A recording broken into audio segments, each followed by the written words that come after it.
Nuevamente les saludo a todos ustedes, a quienes nos siguen también a través de las redes sociales. Tenemos algunas personas, hermanos conectados a través de YouTube, que están también al pendiente de lo que hoy día el Señor quiere hablar a nuestra vida, lo que hoy día el Señor quiere enseñarnos. Y para los que no saben, estamos en una serie de mensajes que comenzaron hace algunas semanas atrás, que tiene por texto base, por supuesto, la Biblia, pero específicamente en el libro de los Hechos. Y a propósito de que estamos estudiando algunos capítulos del libro de los Hechos, esta serie de alguna forma nos invita y nos convoca a actuar a través de las convicciones de nuestra fe y no solo expresar buenas intenciones. Es por eso que a la serie le pusimos que hechos son amores y no solo las buenas razones. A través de la práctica, a través de las acciones concretas, podemos manifestar realmente el amor de Dios y la fe que el Señor puso en nuestros corazones. Y hoy día quiero conversar con ustedes sobre esto, sobre la frustración y la confianza. Y cómo de hecho a través de la palabra de Dios podemos nosotros avanzar desde la frustración hacia la confianza en Dios, por supuesto. Y estudiando e investigando un poco acerca de esto, la frustración hoy día es una cuestión que cada vez se hace más frecuente en la forma en la que nosotros vivimos. Y la frustración, por definición, es cuando usted tiene una expectativa que es superior a la de la realidad, ¿no? Cuando hay una realidad que no se condice con la expectativa que usted tiene, esa brecha entre la realidad y la expectativa que usted tiene se llama frustración. Y de hecho, mientras la realidad sea más distinta o esté más alejada de la expectativa, más grande será nuestra frustración. Y de hecho, hoy día, por causa de esto, son muchas las personas que en distintas áreas de su vida padecen constantemente la frustración de no ver sus sueños cumplidos o de no ver sus expectativas cumplidas. Y de hecho, hoy día podemos hallar muchos motivos justos por los cuales sentir frustración. Y a propósito de lo que vamos a leer, de la historia que vamos a leer ahora a continuación en los Hechos, como iglesia también padecemos esta enfermedad social, de ver cómo nuestra realidad muchas veces es distinta y está muy alejada de la expectativa que nosotros tenemos sobre lo que Dios está haciendo en nuestra vida. A veces tenemos la impresión de que el actuar de Dios, que la acción de Dios sobre nuestra vida debería ser mucho más abundante de lo que tal vez estamos experimentando. Y eso genera frustración que la volcamos muchas veces en contra de Dios. Y culpamos a Dios de nuestra realidad y culpamos a Dios de lo que estamos viviendo porque nuestra expectativa está en que Él nos tenga en esta posición, pero resulta que al mirar nuestra realidad vemos que estamos muy lejos de eso. Y alimentamos una frustración que muchas veces busca como responsable a Dios. Y en la historia que vamos a leer ahora, vemos que la situación de los discípulos de Cristo no era necesariamente como Dios se los había pintado. Entonces yo quiero hacer un breve repaso de algunas palabras de Jesús para que ustedes logren comprender el contexto en el que después los discípulos se van a encontrar delante de la persecución. ¿Por qué? Porque cuando Jesús estuvo con los discípulos, Él les dijo lo siguiente, primero en Juan 3:16. Muchos de ustedes conocen este texto. Jesús le dijo a sus discípulos, porque de tal manera amó Dios al mundo que ha dado a su Hijo unigénito para que todo aquel que en Él cree no se pierda, mas tenga vida eterna. Lo que nosotros vemos en la Biblia y en el mensaje de Jesús es que aquellos que ponían su esperanza y su confianza en Jesús engendrarían vida eterna. Entonces la promesa de la fe en Cristo es la vida, una vida abundante. Y no solo eso, Jesús también, más adelante, cuando él estaba a punto de partir a los cielos, juntó a sus discípulos y les dijo lo siguiente: por tanto, id y haced discípulos a todas las naciones, bautizándoles en el nombre del Padre, del Hijo y del Espíritu Santo, enseñándoles que guarden todas las cosas que os he mandado. Y he aquí, yo estoy con vosotros todos los días hasta el fin del mundo. Amén. Entonces Jesús no solo anunció que aquellos que depositaban su fe en Él tendrían vida abundante, también les dice que estaría con ellos cada día. Eso es lo que dice la parte final del verso 20. Y he aquí, yo estoy con vosotros todos los días hasta el fin del mundo. Jesús promete compañía, promete estar junto a sus discípulos. Además de prometerles vida, les dice: yo voy a estar con ustedes. Y hay una tercera cosa que nosotros vemos después en el libro de los Hechos y que de hecho estudiamos hace un par de semanas atrás. Nuevamente Jesús hablando con sus discípulos. ¿Qué les dice? No les toca a ustedes saber los tiempos o las sazones que el Padre puso en su sola potestad, pero recibiréis poder cuando haya venido sobre vosotros el Espíritu Santo, y me seréis testigos en Jerusalén, en Judea, en Samaria y hasta lo último de la tierra. Jesús también les dice: no solo yo voy a darles vida en abundancia, no solo voy a estar cada día con ustedes, sino que también a través de ustedes yo voy a extender la predicación del Evangelio y el reino de los cielos. Y serán muchas las personas que conocerán de esta buena noticia de salvación. Entonces fíjense, Jesús, hablando a sus discípulos, les promete que tendrán vida abundante, que contarán con la compañía del Señor cada día y que además ellos verían que el trabajo, el testimonio que les había sido encargado de predicar el Evangelio se expandiría por todo el mundo. Esa es la expectativa que Jesús puso en sus discípulos. Ahora yo quiero llevarlos a que nosotros veamos cuál era la realidad en el capítulo 12 de Hechos. Porque nos vamos a dar cuenta que en el capítulo 12 la realidad era un poco distinta tal vez a lo que Jesús nos había dicho. Y tal vez es hasta justificable que los apóstoles y discípulos se sintieran frustrados, ¿cierto? Dijeran: oye, el Señor nos prometió esto y mira lo que estamos viviendo. Fíjense lo que dice el verso 1 del capítulo 12 de Hechos, que es el capítulo que vamos a estudiar. Dice lo siguiente: en aquel mismo tiempo el rey Herodes echó mano a algunos de la iglesia para maltratarles. ¿Cómo estaba viviendo la iglesia en medio del gobierno de Herodes sobre la región de Palestina? Ellos estaban siendo maltratados, estaban siendo perseguidos. Y es más, dice el versículo 2 que Herodes mató a espada a Jacobo, hermano de Juan.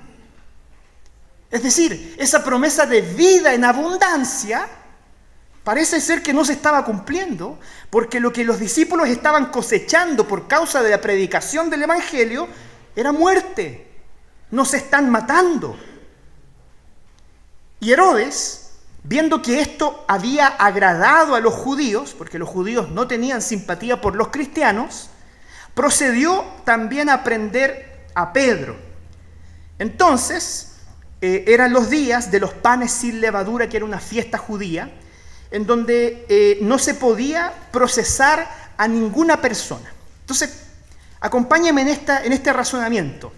Herodes era un gobernador romano que estaba encargado de la provincia de Palestina.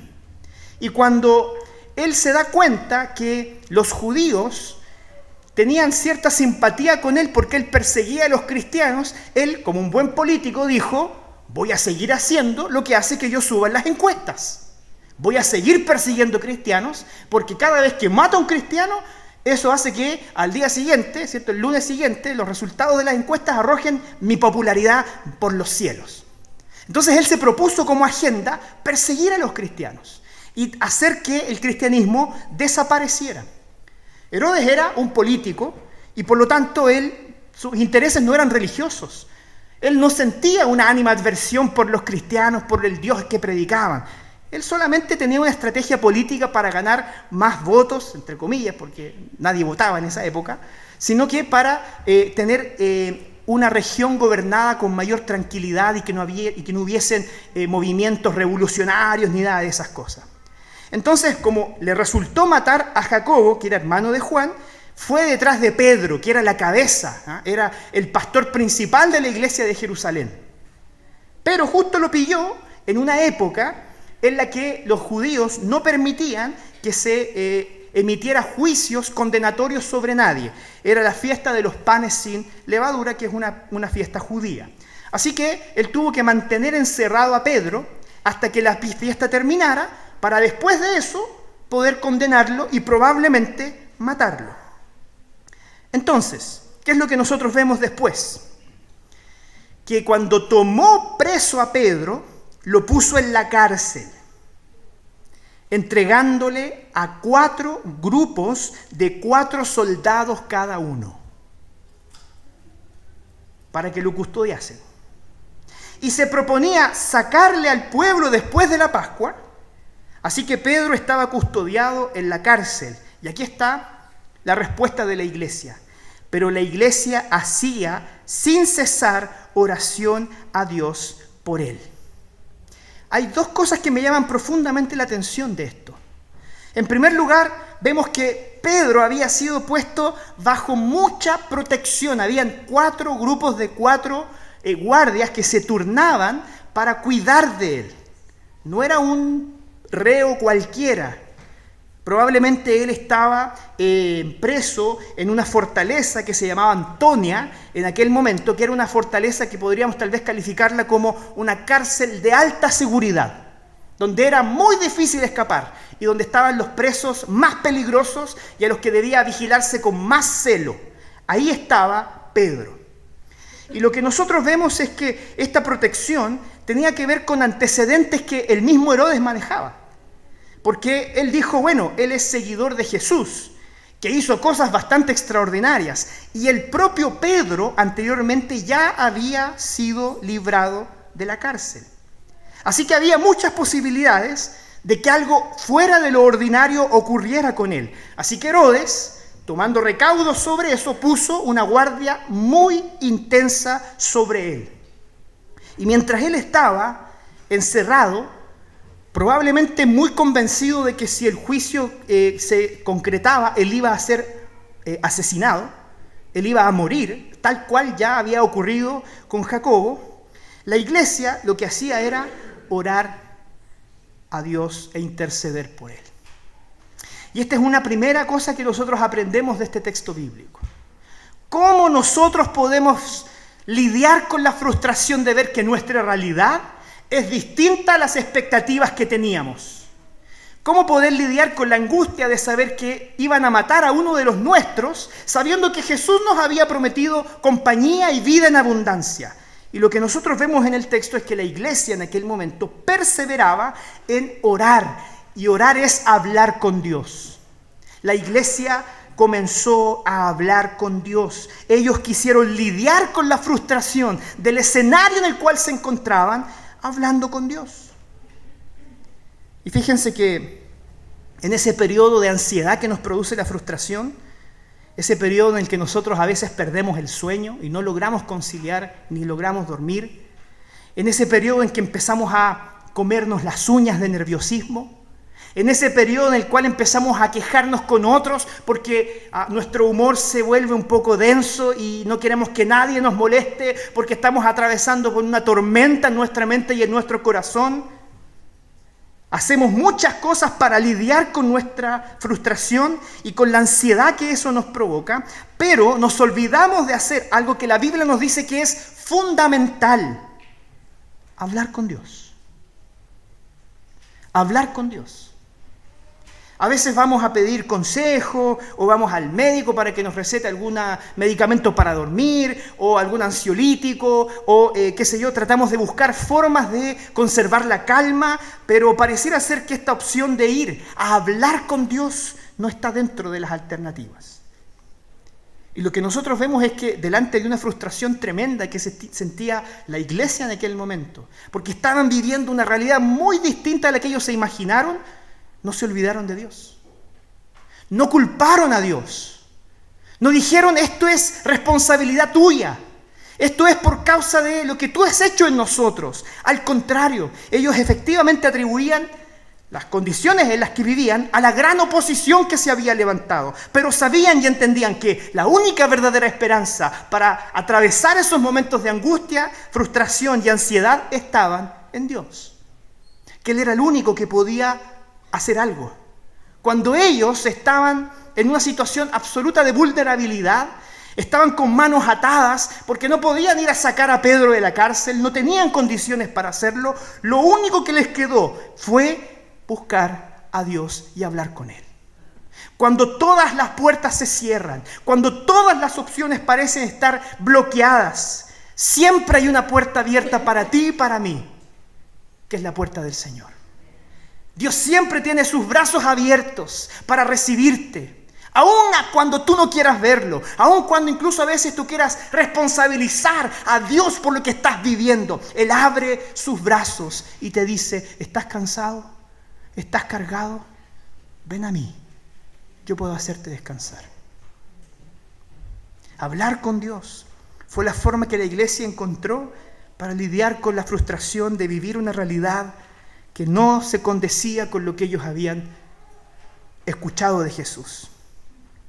Pero la historia no termina ahí. Si nosotros seguimos leyendo, vemos también en segundo lugar que la iglesia tuvo que aprender, y no solo la iglesia, también Pedro, a confiar y descansar en Dios. Miren, versículo 6. Cuando Herodes lo iba a sacar, es decir, la fiesta estaba llegando a su fin, y por lo tanto llegaba el momento en que él iba a sacar a Pedro de la cárcel, lo iba a llevar al tribunal, y el tribunal iba a sentenciar decapitación. Probablemente eso iba a ocurrir.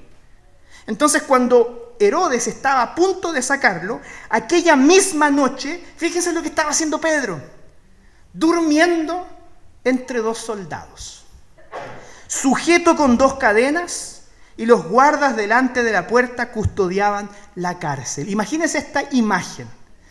Pedro en una celda muy distinta a las que hoy día se construyen, probablemente eso era un hoyo húmedo y oscuro y muy maloliente, tenía a dos guardias dentro de la celda con él. Él estaba amarrado, engrillado para reducir su movimiento, y fuera de la celda habían otros dos soldados con él.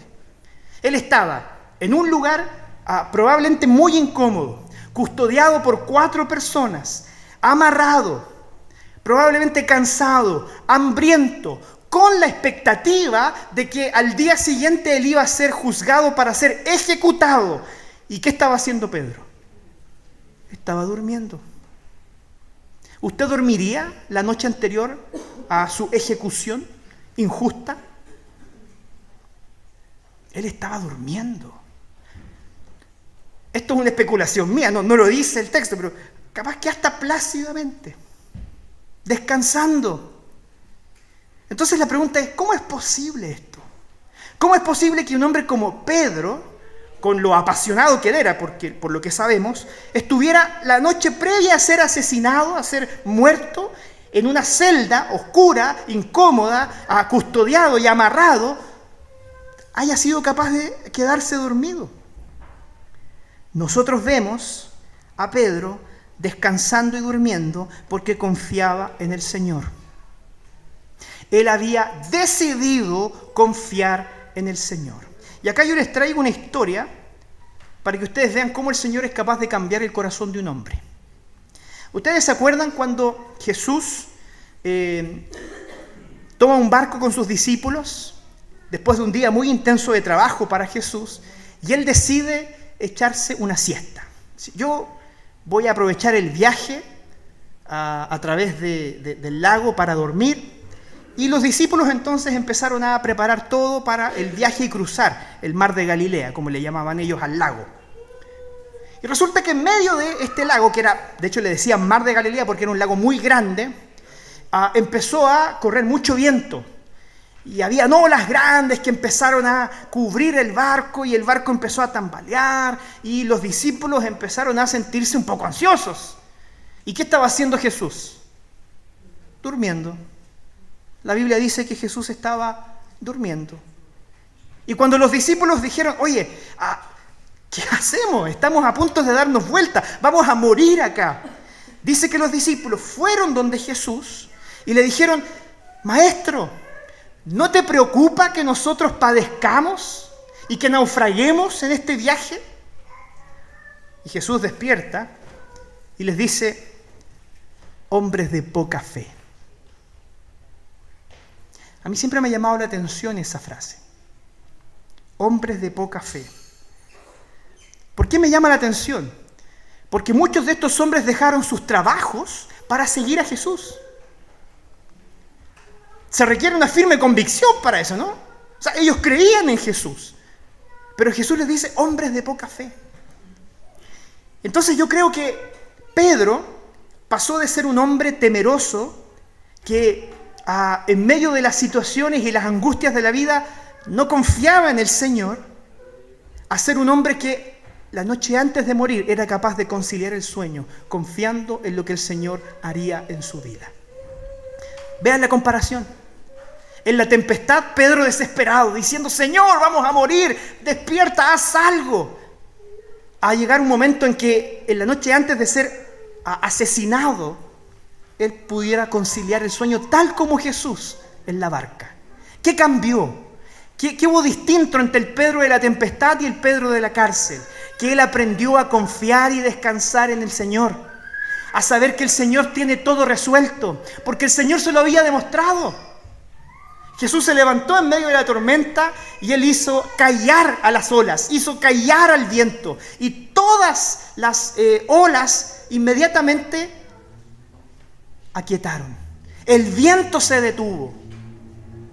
Y los discípulos tuvieron temor de Jesús, porque incluso la naturaleza obedecía a su palabra. Pedro había tenido una experiencia tan cercana al poder de Dios que él en ese momento, además capacitado por el Santo Espíritu, era capaz de reconocer que Dios es quien tiene el control.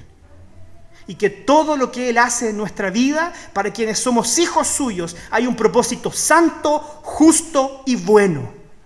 Y por lo tanto, queridos hermanos, en medio incluso de nuestras propias frustraciones, el mismo Señor Jesucristo, que logró rescatar a sus discípulos de la tempestad y que vamos a ver que logró salvar a Pedro de la muerte, es el Señor que hoy día reina sobre nuestras vidas y corazones.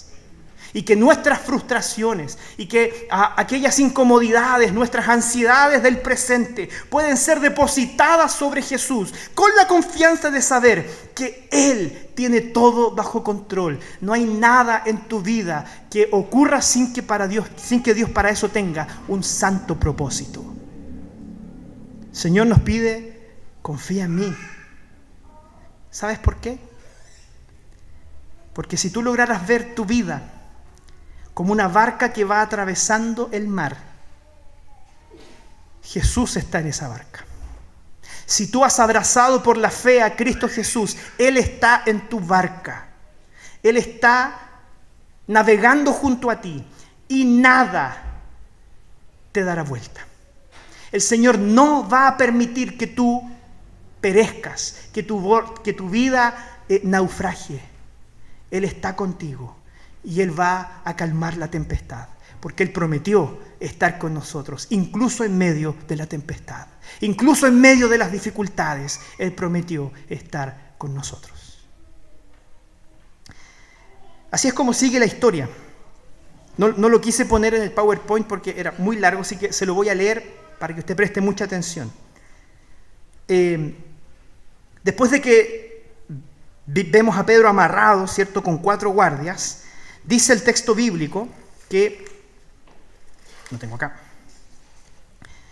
se presentó un ángel del Señor y una luz resplandeció en la cárcel. Y tocando a Pedro en el costado, le despertó diciendo, levántate pronto. Y las cadenas se le cayeron de las manos. Y le dijo el ángel, cíñete, ¿cierto? Como vístete y ponte las sandalias. Y Pedro lo hizo. Y le dijo, envuélvete en tu manto y sígueme. Y saliendo, le seguía, pero no sabía que era verdad lo que hacía el ángel, sino que pensaba que él veía una visión. Habiendo pasado la primera y la segunda guardia, llegaron a la puerta de hierro que daba a la ciudad, la cual se les abrió por sí misma, y salidos pasaron una calle, y luego el ángel se apartó de él. Entonces Pedro, volviendo en sí, dijo, ahora entiendo verdaderamente que el Señor ha enviado su ángel y me ha librado de la mano de Herodes y de todo lo que el pueblo de los judíos esperaba. Vemos a Pedro encarcelado, y voy a hacer un entre paréntesis aquí, solo para algunas personas. Yo creo que de aquí la autora de los libros de Harry Potter inventó la capa de invisibilidad. Porque el texto dice que él se puso una manta y atravesó y fue saliendo sin que nadie lo viera. Las puertas se fueron abriendo, las cadenas se cayeron, y a pesar de que era una cárcel de altísima seguridad, él salió por la puerta a la calle, sin que nadie lo viera. Claramente no fue atribuido a un acto de la magia. La Biblia dice que fue un ángel del Señor quien acompañó a Pedro en este camino. Vemos a Pedro contrariado, porque todos aquellos que esperaban ver que él al día siguiente fuera decapitado probablemente, ahora él se vio fuera de la cárcel. Él dijo, yo pensé que era una visión, pero cuando ya me vi afuera descubrí que todo esto era verdad. No estoy soñando, es verdad, aquí hay algo que el Señor ha hecho. Entonces dice el texto bíblico que él fue a la casa de María, la madre de Juan, el que tenía por sobrenombre Marcos, donde muchos estaban reunidos, estaban orando. Ellos seguían orando por Pedro. Y esta parte de la historia es fantástica. Ponga mucha atención. Cuando Pedro llamó a la puerta del patio, salió a escuchar una muchacha llamada Rode, la cual reconoció la voz de Pedro y de gozo no abrió la puerta, lo dejó afuera, sino que salió corriendo hacia adentro y dio la noticia de que Pedro estaba en la puerta. Y ellos le dijeron, Rode, estás loca, mujer, ¿cómo se te ocurre que Pedro va a estar en la puerta si él está encerrado en la cárcel? Pero ella aseguraba que así era. Entonces los discípulos decían, es su ángel. Porque en aquella época ellos creían que cada persona tenía un ángel de la guarda que tenía exactamente el mismo rostro que las personas. Entonces dijeron, no, si no es él está en la cárcel. Probablemente viste a su ángel de la guarda. Y fíjense que esto me llamó mucho la atención porque nosotros primero vimos a la iglesia orando para que el Señor obrara en Pedro y lo librara. Y después cuando Pedro aparece en la puerta, ¿qué hacen los discípulos? No le creen. La misma Rode, oye, escuché la voz de Pedro, está afuera, y lo dejó afuera de la puerta. Esto me llama profundamente la atención porque nosotros vemos que la iglesia estaba orando, pidiendo que el Señor interviniera en esta situación, pidiendo que Pedro fuera liberado. Pero de alguna forma el hecho de que ellos no hayan creído al testimonio de Rode evidencia de que tal vez ellos oraban, tal vez por compromiso. Es como, no, es que hay que orar, porque sí. Pero tal vez en su corazón ellos decían, Pedro está perdido. Si ya pasó con Jacobo, ya pasó con el hermano de Juan, ya lo mataron. Probablemente con Pedro va a ser lo mismo. Pero igual vamos a orar. Entonces ellos oraban tal vez sin un convencimiento de que Dios puede hacer posible lo que es imposible. Y de hecho tildan a loca de Rode. ¿Y saben qué? A veces nosotros oramos exactamente de la misma forma. Oramos a Dios y pedimos que Él intervenga en situaciones que nos parecen imposibles. Y muchas veces oramos por compromiso y no movidos por convicción. Y lo que nos muestra esta historia es que aquellos que descansan, que confían en el Señor, pueden ver en su vida lo imposible hecho posible. Porque el poder de Dios puede hacer aquello que para nuestros ojos es imposible. Si tú con todo corazón buscas al Señor y echas tus cargas sobre Él, echas tus frustraciones sobre Él, no te quepa duda alguna que puedes ver a Dios obrar lo imposible en tu vida. Y con esto termino. La historia termina con un tercer aspecto. Nosotros vemos después a los discípulos compartiendo los actos de Dios. No solamente hablan con Dios, no solo confían y descansan en Él, empiezan a compartir lo que Dios había hecho.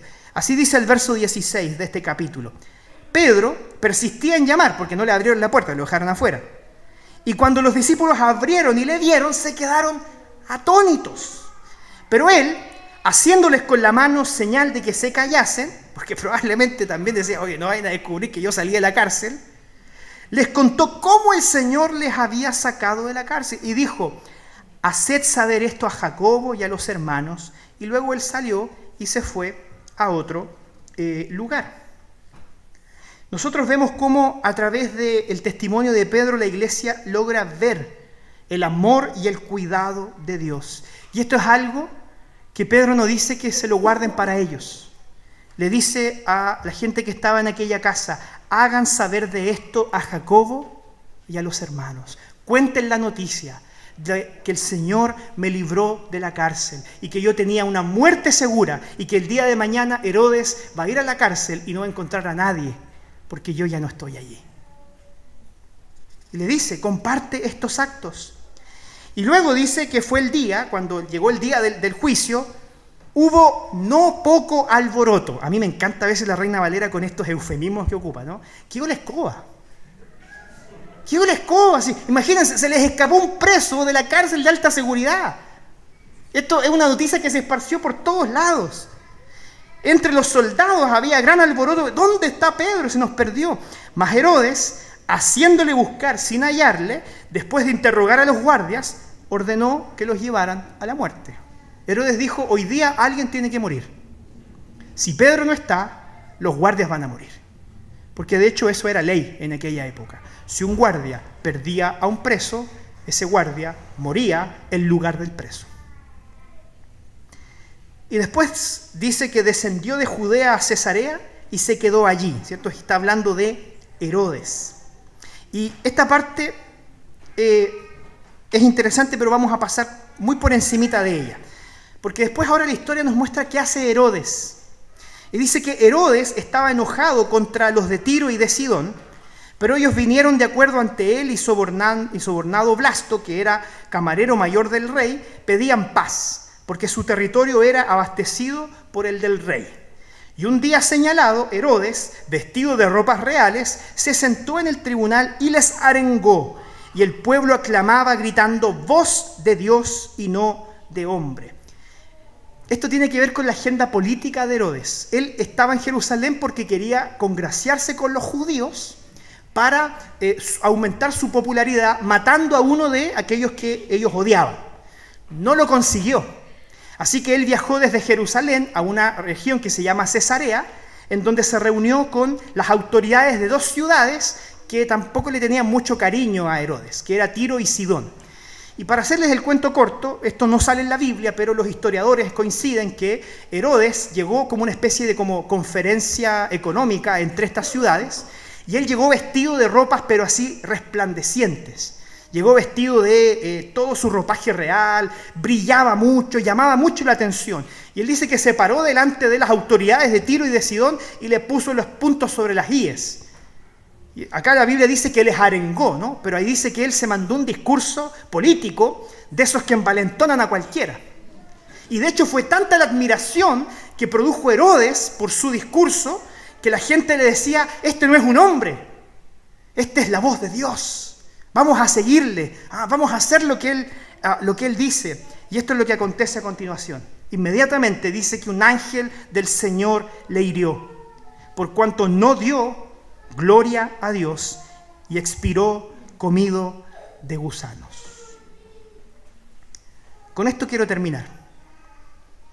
La voz de Herodes, a quienes muchos confundieron con la voz de Dios, fue acallada. No les voy a contar los detalles de cómo los historiadores, porque la Biblia no lo dice, pero los historiadores relatan cómo él murió. Y fue una muerte muy trágica.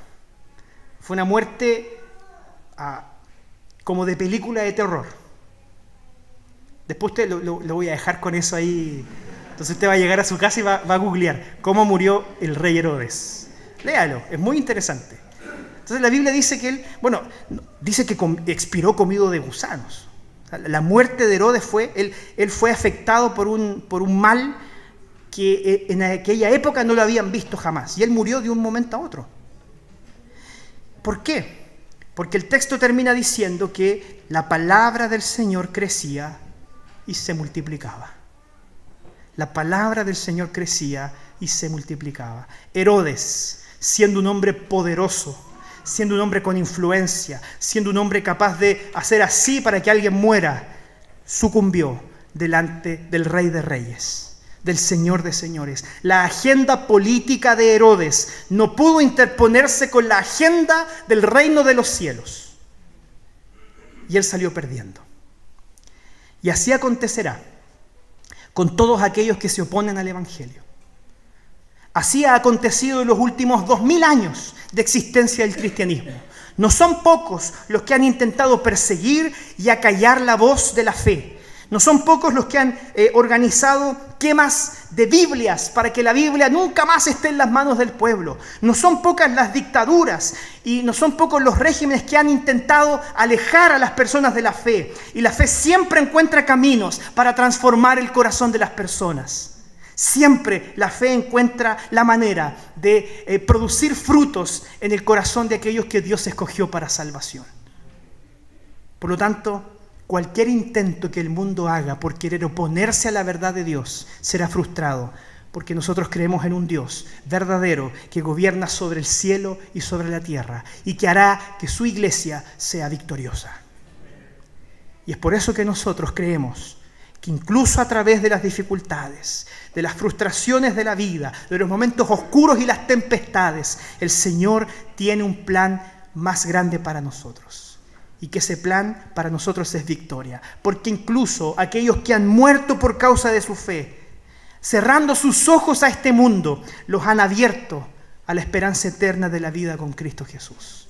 Porque ni la vida ni la muerte nos puede separar del amor de Dios. No hay nada, dice la Biblia, que ni ángeles, ni principados, ni potestades, ni lo presente, ni lo porvenir, nada puede interponerse entre el amor de Dios por sus hijos. Podemos nosotros poner nuestras frustraciones sobre el Señor, hablando con Él, confiando en Él, descansando en Él, pero también diciéndole a otros que también pueden encontrar esperanza en la verdad de Dios. Te dejo 3 cosas para pensar y practicar. Primero, ¿has hablado con Dios? Tal vez no. Tal vez incluso dejaste de hacerlo.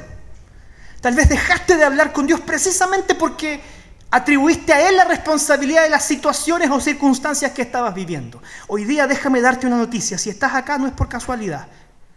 El Señor hoy día tiene sus brazos abiertos nuevamente para ti y te está dando esa oportunidad de que te arrepientas, que vengas a Él, que te conectes con este Dios que es vida abundante, para que puedas echar sobre Él tus cargas, tus ansiedades y frustraciones. ¿Logras dormir bien? ¿Logras sentir que Dios está cuidando de ti? ¿O de pronto las situaciones de la vida te desenfocan, te desestabilizan? Tal vez hoy día tienes la linda oportunidad de volver a tu casa y de hoy día decirle al Señor: Señor, hoy día aprendí que puedo hablar contigo, no he podido dormir, tengo muchos problemas, tengo muchas circunstancias que me están afligiendo el corazón, y que tú logres comprobar hoy día cómo el Señor puede poner esperanza y paz en tu corazón. Él tiene poder para hacerlo, si tú pones tu vida y tu esperanza en Él. ¿Participas de la comunidad? Cuando Pedro salió de la cárcel, él no se arrancó solo. No se arrancó al desierto para que nadie se enterara que él estaba vivo y que él había logrado salir de la cárcel. Él fue a donde estaba su comunidad, su iglesia, sus amigos, su familia. Porque él sabía que no tiene por qué hacer esto solo. No tenemos por qué sufrir solos. Si hay algo peor que sufrir es tener que sufrir en soledad. Si hay algo peor que sufrir es sufrir en silencio. Y no tienes por qué hacerlo. Porque existe una iglesia, una comunidad que puede abrazarte, que puede apoyarte y que puede ayudarte a entender los propósitos de Dios para tu vida. Por eso es importante el reunirnos cada semana como iglesia, como familia, a compartir nuestra fe. Que el Señor te bendiga y que esta palabra pueda hacer eco en tu vida y en tu mente. Te invito a que tengamos un tiempo de oración. Padre bendito, te doy gracias por este tiempo que nos has dado para reflexionar en tu palabra, para comprender tus propósitos, Señor, y para también hoy día saber que existe una forma diferente respecto de cómo podemos lidiar con nuestra frustración, con nuestras ansiedades y dificultades. Tal vez, Señor, nosotros en muchas circunstancias de nuestra vida hemos sido como el Pedro de la tempestad, que nos desesperamos, que tememos por nuestra seguridad o por nuestra vida. Y nos olvidamos que tú estás en la barca. Y nos olvidamos, Señor, de que si tú estás en esa barca, no hay forma alguna en que naufraguemos. Y hoy día, Señor, queremos tener e imitar a Pedro, pero al Pedro de la cárcel. Aquel que dormía entre dos guardias. Aquel que dormía incluso sabiendo que al día siguiente iba a morir. Porque él confiaba en ti, Señor. Hoy día queremos que tú pongas esa fe en nosotros. Para que aquellos que no logran conciliar el sueño, o para que aquellos, Señor, que viven con dolor, con sufrimiento, con angustias en su vida, logran encontrar la esperanza en ti, Señor. Para que sea tu paz la que los inunde, para que confíen y derramen su vida entera en tus manos, porque tú tienes todo bajo control y tú quieres lo mejor para tus hijos, Señor. Padre Celestial, te ruego que bendigas a esta iglesia, para que siempre sea una iglesia que dé testimonio de los actos, de los hechos que tú, Señor, has provocado en nuestra vida y que han marcado una diferencia en nosotros. Para que así, Señor, como ha ocurrido con nosotros, con otras personas que necesitan de esta esperanza, tú también, Señor, puedas hacer esa diferencia en sus propias vidas, Señor. Te entregamos nuestras vidas, nuestra iglesia en tus manos, en el nombre de Jesús. Amén. Amén.